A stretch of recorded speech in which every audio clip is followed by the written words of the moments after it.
തവണ എയ്ഫറിനെ കോൺടാക്ട് ചെയ്തിട്ടുണ്ടായിരുന്നു. എനിക്ക് ഓഫ്ലൈൻ ക്ലാസ് തരും, എനിക്ക് ഓൺലൈൻ ക്ലാസ് പേടിയാണ്, എനിക്ക് എന്നെ തന്നെ അറിയാം ഞാൻ ചിലപ്പോൾ മേ ബി ഓൺലൈനിൽ വേറെ വഴിയിലേക്കൊക്കെ സോഷ്യൽ മീഡിയയിലേക്കൊക്കെ പോവാൻ ചാൻസ് ഉണ്ട്.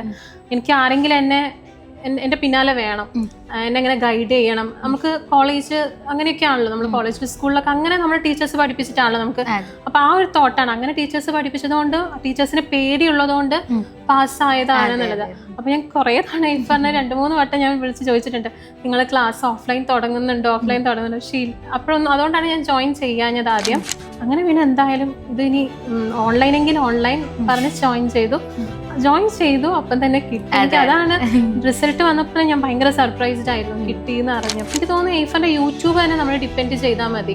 നമുക്ക് ഒരുപാട് നമ്മൾ ആ ഒരു ഫ്ലോയിൽ നമ്മൾ അങ്ങനെ പോവും. നമുക്ക് നെറ്റ് ക്രാക്ക് ചെയ്യാൻ പറ്റും. നമ്മൾ അതിലൊന്ന് ഇരുന്നാൽ മതി, ഇരുന്ന് കൊടുക്കുക, നമ്മൾ ഡെഡിക്കേറ്റഡ് ആയിട്ട് പഠിക്കുക. അവർ ടീച്ചേഴ്സ് പറയുന്ന രീതിയിലൊക്കെ ഒന്ന് പഠിച്ചു പോയാൽ തന്നെ നമുക്ക് എന്തായാലും നെറ്റ് ക്രാക്ക് ചെയ്യാൻ പറ്റും തന്നെയാണ്.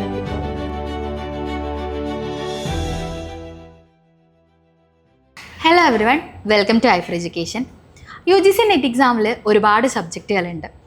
അതിൽ മാസ് കമ്മ്യൂണിക്കേഷൻ ആൻഡ് ജേർണലിസത്തിൻ്റെ പ്രത്യേകത എന്താണെന്ന് വെച്ച് കഴിഞ്ഞാൽ, നമുക്ക് ഡിഫറെൻ്റ് ആയിട്ടുള്ള ഫീൽഡിൽ നിന്ന് വരുന്നവർക്ക് ആ ഒരു എക്സാം അറ്റൻഡ് ചെയ്യാം എന്നുള്ളതാണ്. ഇപ്പോൾ മൾട്ടിമീഡിയ പഠിച്ചവരും, അതുപോലെ തന്നെ വിഷ്വൽ കമ്മ്യൂണിക്കേഷനിൽ BSc MSc കംപ്ലീറ്റ് ആയിട്ടുള്ളവരും, അതുപോലെ തന്നെ ഫിലിം സ്റ്റഡീസ്, ഇങ്ങനെ പല സബ്ജക്ട്സ് പഠിച്ചവർക്ക് നമുക്ക് ഈ ഒരു മാസ് കമ്മ്യൂണിക്കേഷൻ ആൻഡ് ജേർണലിസത്തിൽ എക്സാം എഴുതാം. അപ്പം അത്യാവശ്യം കോമ്പറ്റീഷൻ ഉള്ളൊരു സബ്ജക്റ്റ് തന്നെയാണ്. ആൻഡ് ഞാൻ ഒരുപാട് പ്രൗഡാണ്, കാരണം ഞാനും ഒരു MCJ സ്റ്റുഡൻ്റ് ആയിരുന്നു. MCJയിലാണ് ഞാൻ നെറ്റ് ക്വാളിഫൈ ചെയ്തിട്ടുള്ളത്. അപ്പോൾ ആ ഒരു സബ്ജക്റ്റിൽ നെറ്റ് ക്വാളിഫൈ ചെയ്യാന്നുള്ളത് ഈ പറഞ്ഞതുപോലെ ഒരുപാട് കോമ്പറ്റീഷൻ ഉള്ളൊരു ഫീൽഡാണ്. അപ്പോൾ ഇന്ന് നമ്മളുടെ കൂടെ ഉള്ളത് ശ്രദ്ധയാണ്. ശ്രദ്ധ MCJയിൽ നെറ്റ് ക്വാളിഫൈ ചെയ്തിട്ടുള്ള ആളാണ്. അപ്പോൾ ശ്രദ്ധ, നമുക്ക് ജസ്റ്റ് ഒന്ന് പരിചയപ്പെടുത്തിയിട്ട് സ്റ്റാർട്ട് ചെയ്യാം. എൻ്റെ പേര് ശ്രദ്ധ. ഞാൻ 2018 PG പാസ് ഔട്ടാണ്. പക്ഷെ ഞാൻ നെറ്റിന് കാര്യമായിട്ട് 2018 അല്ല 2017 തൊട്ട് ഞാൻ നെറ്റ് എക്സാം എഴുതുന്നുണ്ട്. പക്ഷെ ഞാൻ കാര്യമായിട്ട് അതിനുള്ള പ്രിപ്പറേഷൻ തുടങ്ങുന്നത് 2023 അത് 2023 ജൂണിലാണ്. ജൂൺ ലാസ്റ്റിലേക്കൊക്കെയാണ് ഞാൻ കാര്യമായിട്ട് ഇതിന് വേണ്ടി പ്രിപ്പയർ ചെയ്യാതെ കിട്ടില്ല കാരണം നെഗറ്റീവ് മാർക്ക് ഇല്ലാത്തത് കൊണ്ട് തന്നെ ഞാൻ വിചാരിച്ചത് എങ്ങനെയെങ്കിലും കിട്ടും, ഏതെങ്കിലും ഒരു സമയത്ത് കിട്ടും എന്നുള്ള ഒരു കോൺഫിഡൻസിലായിരുന്നു. പക്ഷെ കിട്ടിയില്ല. 2017 തൊട്ട് എനിക്ക് കിട്ടിയിട്ടുണ്ടായിരുന്നില്ല. അങ്ങനെ ഞാൻ എയ്ഫറിൽ ക്ലാസ്സിന് വേണ്ടിയിട്ട് ജോയിൻ ചെയ്തു. ക്രാഷ് കോഴ്സ് ആയിരുന്നു. ഡിസംബറിലുള്ളതായിരുന്നു. അപ്പോൾ ക്രാഷ് കോഴ്സ് ആയിരുന്നു.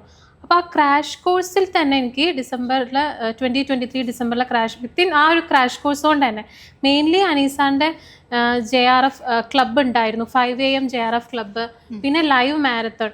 സാറ് മാരത്തോൺ നമ്മൾ ശരിക്കും ഓടുന്ന പോലെയായിരുന്നു സാർ. അങ്ങനെയുള്ള ക്ലാസ് ആയിരുന്നു. പൊതുവേ ഞാൻ അത്ര നേരം എനിക്ക് കോൺസെൻട്രേഷൻ കിട്ടുന്ന ഒരാളല്ല. പക്ഷെ സാറിൻ്റെ ലൈവ് മാരത്തോണിൻ്റെ സാർ അങ്ങനെയും ക്ലാസ് എടുക്കുന്നത് കാണുമ്പോൾ നമുക്ക് ശരിക്കും ക്വിറ്റ് ചെയ്ത് പോകാൻ തോന്നാത്തൊരവസ്ഥയായിരുന്നു. സാറിൻ്റെ ആ ലൈവ് മാരത്തോണും പിന്നെ മെയിൻലി ആര്യ മാമിൻ്റെ മാസ് കമ്മ്യൂണിക്കേഷൻ്റെ ക്ലാസ്. കാരണം ഞാൻ മാസ് കമ്മ്യൂണിക്കേഷൻ്റെ ഞാൻ യൂട്യൂബിനൊക്കെ ഡിപ്പെൻഡ് ചെയ്ത് അങ്ങനെ പഠിക്കാം എന്നൊക്കെ ഉള്ളൊരു രീതിയിലായിരുന്നു. പക്ഷെ യൂട്യൂബ് നോക്കുന്ന സമയത്ത് മിക്കതും ഹിന്ദി ക്ലാസ് അല്ലെങ്കിൽ ഇംഗ്ലീഷ് ക്ലാസ്സുകൾ തന്നെ കൂടുതലും ക്ലാസ് അവരെ അത്ര അപ്ഡേറ്റഡ് ആയിട്ട് എനിക്ക് തോന്നിയില്ല. എക്സാം എഴുതുന്ന സമയത്തൊന്നും അത് ബേസ് ആയിട്ടുള്ള ക്വസ്റ്റ്യൻസ് അങ്ങനത്തെ ഒന്നും ഉണ്ടായിരുന്നില്ല. പിന്നെ ഞാൻ ഈ ഒരു എയ്ഫറിൻ്റെ ക്ലാസ് അറ്റൻഡ് ചെയ്തപ്പം തൊട്ടാണ് എനിക്ക് ക്വസ്റ്റ്യൻസ് സിമിലർ ആയിട്ടുള്ള ക്വസ്റ്റ്യൻസും ആ പാറ്റേണും ഒക്കെ വന്ന് തുടങ്ങിയത്. പിന്നെ മാസ് കമ്മ്യൂണിക്കേഷൻ ഞാൻ പറഞ്ഞല്ലോ, വേറെ എവിടെയും ഉണ്ടായിരുന്നില്ല ആ സമയത്ത്. യൂട്യൂബൊക്കെ ഡിപ്പെൻഡ് ചെയ്യുകയാണെങ്കിൽ വളരെ ചുരുക്കമായിരുന്നു. അങ്ങനത്തെ ബൈജൂസ് അങ്ങനെയൊക്കെ ഉണ്ട്, പക്ഷേ വളരെ ചുരുക്കമാണ്. മെയിൻലി ഹിന്ദി ക്ലാസ്സും എനിക്കെന്തോ അത്ര സാറ്റിസ്ഫൈഡ് ആയിരുന്നില്ല. പക്ഷേ എയ്ഫറിലെ ക്ലാസ് എന്ന് പറഞ്ഞാൽ വളരെ അപ്ഡേറ്റഡ് ആയിരുന്നു. പിന്നെ ആര്യ മാമിൻ്റെ ക്ലാസ്സും ഭയങ്കര എനർജി ആയിട്ടാണ്, ഭയങ്കര പോസിറ്റീവ് വൈബായിരുന്നു ക്ലാസ്. അനീസാറും എനിക്ക് തോന്നുന്നു എയ്ഫറിൽ എല്ലാവരും ഭയങ്കര പോസിറ്റീവായിട്ട് ഭയങ്കര പ്ലസൻ്റ് ആയിട്ട് ക്ലാസ് എടുക്കുന്നതാണ്. ഇതിൽ ഇൻക്ലൂഡഡ് ആവുന്ന കാര്യമല്ല, പക്ഷെ കട്ട് ചെയ്യാം. പക്ഷെ ഇപ്പം ഞാൻ AI for ടീച്ചേഴ്സും അറ്റൻഡ് ചെയ്യുന്നതാണ്. അപ്പം സൈനുൽ സാറും ഇതേ സെയിം. എനിക്ക് തോന്നുന്നു എയ്ഫർ അങ്ങനെയാണെന്ന് തോന്നുന്നു അവിടുത്തെ ആളുകളെ മോൾഡ് ചെയ്തെടുക്കുന്നത്. സൈനുൽ സാറിൻ്റെ ക്ലാസ് നല്ല രസമാണ്. സാറും ഇതുപോലെ തന്നെ. സാറിൻ്റെ എനിക്ക് തോന്നുന്നു ഇവിടുത്തെ ഷിഫ്റ്റ് ഞാൻ ഇന്നാണ് സാർ ഇതിൻ്റെ കോ ഫൗണ്ടറും കൂടിയാണ് നല്ലത്. സാറ് ഞങ്ങൾക്ക് ലൈവിന് 8 AM to 9 AM എന്നാണ് പറയുക. പക്ഷെ ഞങ്ങൾക്ക് എന്ത് സംശയം ഉണ്ടെങ്കിലും സാറ് 9:30 ഒക്കെ ക്ലാസ് അങ്ങനെ പോകുന്നുണ്ട്. എനിക്ക് ഭയങ്കര കോൺഫിഡൻസ് ആണ് എയ്ഫറിൽ. നമ്മുടെ ചീഫ് ടെക്നോളജി ഓഫീസറും കൂടെ ആണ് സാറ്. ഈ പറഞ്ഞ പോലെ എയ്ഫറിൽ ഉണ്ടാവാറുണ്ട്, കൂടെ ക്ലാസ്സുകൾ എടുക്കാറുണ്ട്.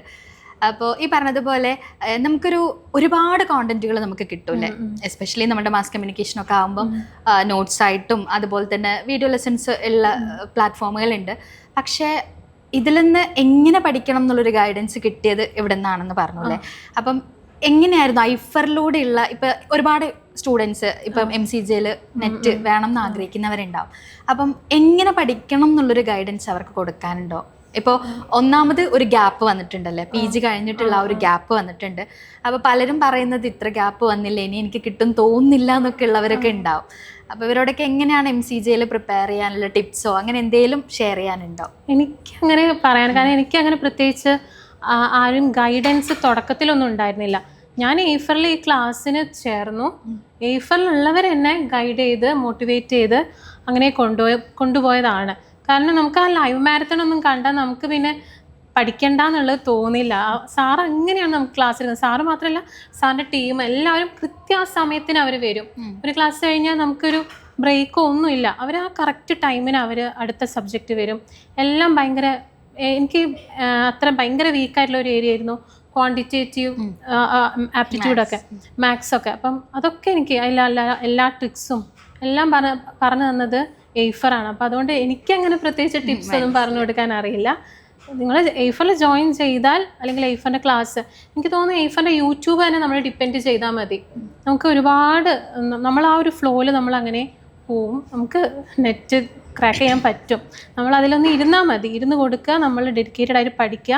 അവർ ടീച്ചേഴ്സ് പറയുന്ന രീതിയിലൊക്കെ ഒന്ന് പഠിച്ചു പോയാൽ തന്നെ നമുക്ക് എന്തായാലും നെറ്റ് ക്രാക്ക് ചെയ്യാൻ പറ്റും തന്നെയാണ് എനിക്ക് തോന്നുന്നത്. ഇപ്പം ഐഫർ എപ്പോഴും പറയാറുണ്ട്, ഐഫർ മുന്നോട്ട് വെക്കുന്ന ഒരു കാര്യമെന്ന് പറഞ്ഞത് ഹാപ്പി ലേണിംഗ് ആണ്. അതാണ് ശ്രദ്ധ പറഞ്ഞപ്പോഴിപ്പം നമ്മളെ ഫാക്കൽറ്റീസിലൊക്കെ നമുക്ക് കാണാൻ പറ്റുന്നതാണ്. അതൊരിക്കലും ഇന്നതാണ് അതൊരിക്കലും ഒരു ട്രെയിനിങ്ങിന്റെ ഭാഗമായിട്ടും അല്ല. കാരണം നമ്മളെ ലീഡ് ചെയ്യുന്നത് അനീസാറാണ് നമ്മളുടെയും മെൻറ്റർ. അപ്പം ആളുടെ ആ ഒരു കൾച്ചറാണ് നമ്മളിലേക്കും വന്നിട്ടുള്ളത്. ഞാൻ കോച്ചിങ് ഇല്ലാതെ പഠിക്കുമ്പോഴായിരുന്നു എനിക്ക് സ്ട്രെസ് ഉണ്ടായിരുന്നത്. എയ്ഫറിന്റെ ഗൈഡൻസ് കിട്ടിയപ്പോൾ എനിക്ക് തോന്നുന്നു എനിക്ക് സ്ട്രെസ് ഫ്രീ ആയിട്ട് പഠിച്ചു കിട്ടുകയും ചെയ്തു. അതാണ് പലർക്കുള്ളൊരു കൺഫ്യൂഷൻ എന്ന് പറയുന്നത്. ചിലർക്കൊക്കെ പേടി ഉണ്ടാവും ഒരു ഓൺലൈൻ കോച്ചിങ്ങിനെ എങ്ങനെ നമ്മൾ വിശ്വസിക്കും. കാരണം എന്താ വെച്ച് കഴിഞ്ഞാൽ, ഒന്നാമത് നമ്മൾ അവരെ കാണുന്നില്ല.